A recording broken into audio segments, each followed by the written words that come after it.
এটি আধৰুৱা কবিতা। হোমেন বৰগোহাঁই।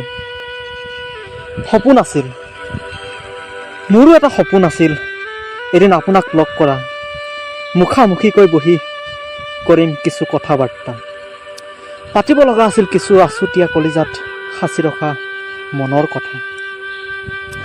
জেকি থকা জুপুৰিটোত শুই পইতা ভাত খোৱা, ৰাস্তাৰ কাষত বহি কল আপেলৰ টুকুৰা বুটলি খোৱা, আৰু উচ্চ শিক্ষা লাভ কৰিও পেটত গামোচা মাৰি নাঙলৰ মুঠি ধৰা উচ্ছৃংখল নিবনুৱা ডেকা ল'ৰাসকলৰ কথা।